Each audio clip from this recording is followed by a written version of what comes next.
Hey everybody, Michael here from Get Fit Over 40 with a sort of review comparison video. Today we're going to talk about the DJI Neo versus the DJI Avata 2. And is it even a fair comparison? Because we're looking at two very similar yet different products. You can see here we have the DJI Avata 2, the newest version of the Avata series, and we have the DJI Neo, which is a brand new drone. It's a very unique drone. And I do have a video where I talk about it extensively, and I actually compare it a lot to the HoverAir, which is a drone that I used to have. I sold it when I got the DJI Neo because there was a lot of overlap, and to be honest, the DJI Neo just could do a lot more things, so I thought I'll just keep that one.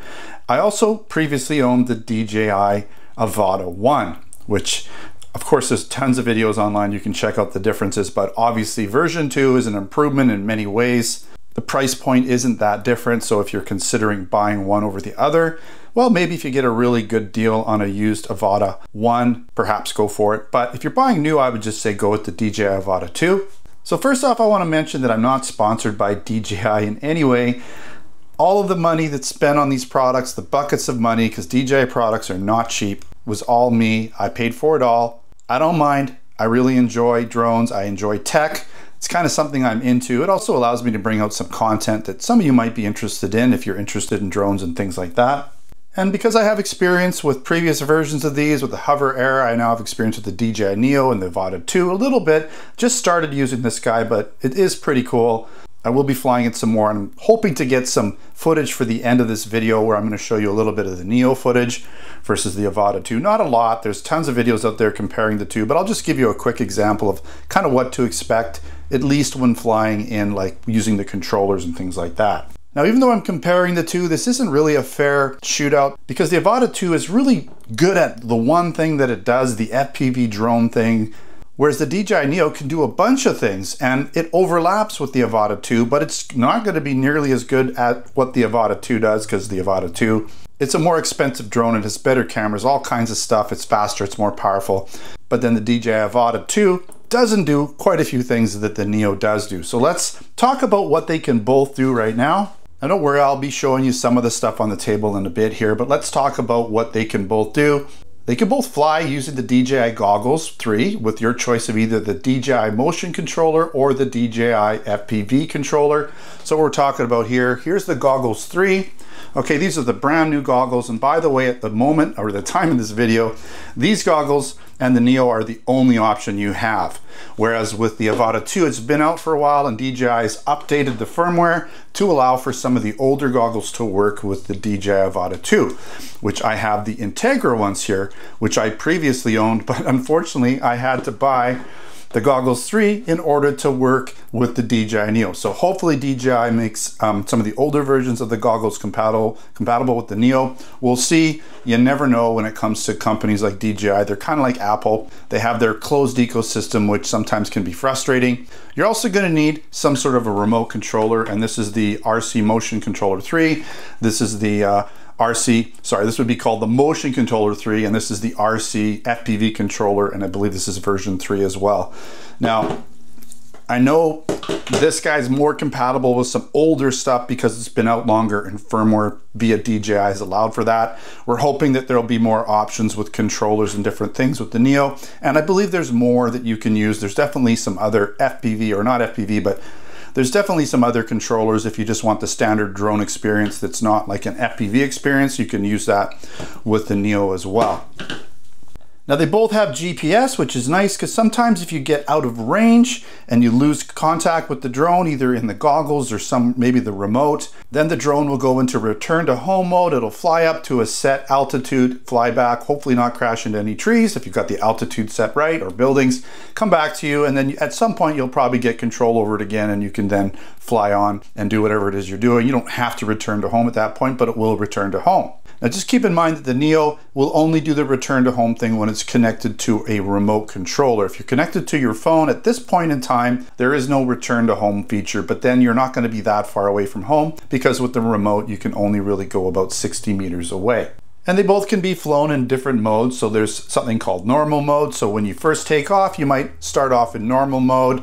You can see here on this controller, we'd be in normal mode, and then you might flick it into sport mode, and then manual mode, which allows you to do pretty much anything, you know, fly upside down, do twists, turns, rolls, all that kind of stuff in manual mode, or sorry, in normal or sport mode.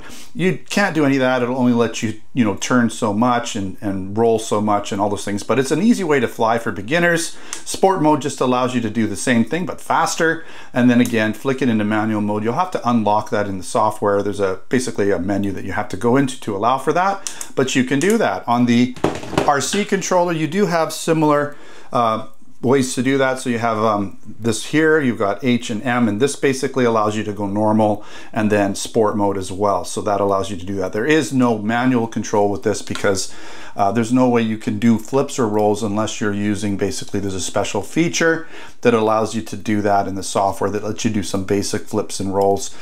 You're not really controlling it. There's sort of preset. It just, you basically set it with the roller here, which one you want to do, and then you do your rolls with this guy here, or your flips, or your sort of spins and things like that. Now the nice thing about manual mode, I wanted to make sure I covered this, is when you're in manual mode, you really do unlock the full potential of these drones, allowing them to go as fast as they can go. So on the Neo, you can get up to about 60 kilometers an hour. And with the DJI Avata 2, you can get up to a little over, I believe, 100 kilometers an hour. So it can really go, and you can really whip these things around. Again, you do have to practice using flight simulators, different things like that, and before you can really take this and put it into manual mode. Otherwise, you're going to crash for sure. So what can the DJI Avata 2 do that the DJI Neo cannot? Well, it's not really a specific thing. It's just more that the DJI Avata 2 is just so much better at what it can do over the DJI Neo. Now the camera is a huge upgrade on the DJI Avata 2. It's got a massive improvement in the image quality. Now the DJI Neo is fine for recording what I would call experiences, in the moment kind of stuff that you just take it out of your pocket, press a button, capture really quick, easy things, get all kinds of creative shots that you can share on social media, different things like that. But it's not pro quality. It's not something you'd want to use in a professional video. Is it good? It's good enough, in my opinion, for most people's expectations. Now the DJI Avata is just bigger and more powerful, which means it can go much faster and react to controller input much quicker, allowing for more dynamic and stable video. Now the DJI Avata 2 is not affected by wind nearly as much because of this, which allows you to fly it in more weather conditions, more harsh conditions, higher gusts, things like that, without it affecting the drone. Now the DJI Avata 2 has better range, not only because the specifications say so, but because it can fly faster and has a longer battery life, allowing it to go further before your battery tells you, or the software, the screen will tell you in the headset, hey, it's time to come back. Your battery's like half or 60% or whatever it's programmed to do.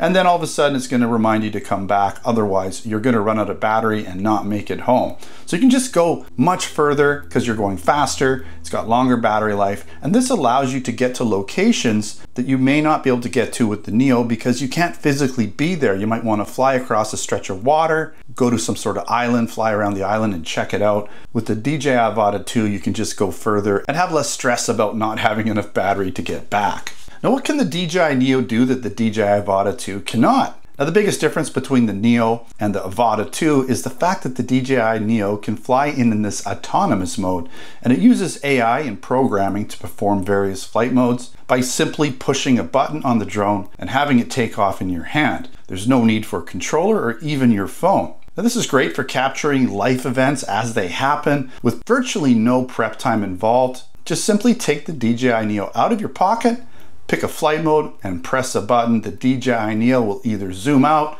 fly in a circle around you, follow you, track you, and there's a whole bunch of other options there for flight modes that are very creative and get some really cool moments. On top of that, the DJI Neo does not require a physical DJI controller to fly it. In the manual mode, you can simply use the DJI Fly app on your phone.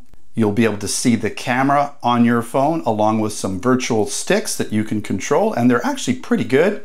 This will allow you to go up to 60 meters high and 60 meters away, which is a pretty decent range considering you're using the Wi-Fi on your phone. And it works really well, and if you spend some time using those controllers, you'll find that you can get pretty smooth with them and it'll look a lot like you're using a standard controller.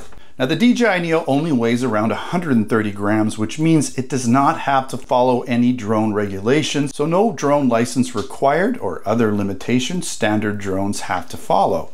Now, the DJI Neo is the best way to buy into the DJI ecosystem, as the cost is only $199 US or 249 Canadian, and that would include the DJI Neo with one battery, so you can charge it up using a USB cable. There's no remotes, but you can use the Fly app and you can get things going. You can fly autonomously and do all the really cool stuff that the drone does really well. Now the DJI Avata 2 is going to set you back close to $1,000 US or 1,300 Canadian. That's what you need to get started, because you're going to need the goggles and some sort of controller. And that less expensive price is going to be with this controller.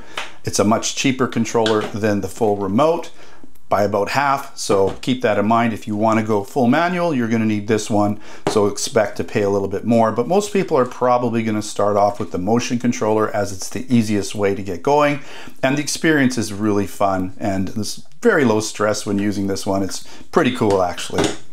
Now, personally, which one do I think you should buy? Personally, I think you should buy them both. So what I would consider is, hey, buy the Neo, play around with it. Maybe don't get all the fun stuff like, you know, the goggles and the remotes and all that, because that can be a fairly expensive purchase on their own. If you like the Neo, if you like the drone concept, if you want to start using it with goggles and things, maybe just buy the Avata 2 kit. Then you get the Avata 2, you get the goggles, which would be these guys. You get this remote. You can buy different battery options and accessory options as well. So just whatever it is you feel is the best value for your needs, pick that one up. Or you could do it the other way around. Fly it around if you want to get that autonomous stuff, if you want to be able to put something in your pocket and capture the moment, and maybe have a little drone that you can take with you that kind of does everything. So if you're traveling, you don't want to take a big drone, you just take the little guy and it could do literally everything. Then purchase the Neo and it'll work with all your existing Avata 2 accessories. So before we finish this video up, I just kind of want to show you around these guys, because I haven't done that at all. They're very similar. If you look at them, they kind of have a similar design, right? They both have a one-axis gimbal, and what that means is the gimbal only moves this way. It doesn't go like side to side this way, so it's not going to move like that. It's not going to twist around. Basically what DJI does here is they use software to stabilize it, and it's very good. It uses Gyrofo software, or you can stabilize in post using different Gyrofo is the post stabilization software. They have their Rocksteady that's built into the software that they have, if you want to use that. And but they're very similar. You know, you've got the batteries on this one. It kind of comes out the bottom there. You can see it's just sort of built into the bottom. On the Avata 2, it just comes out the back.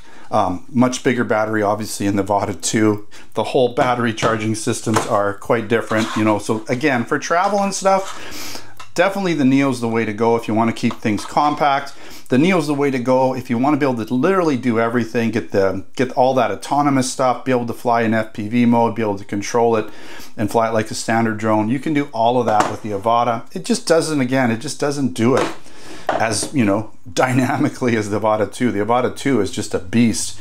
You know, it's pretty good. It's not necessarily going to be the drone that you fly, the FPV drone that you're going to fly and do full crazy acrobatics. It can do a lot of that stuff. It does have limitations, but it is a pretty decent drone for its capability and being able to do a bunch of different maneuvers. Absolutely.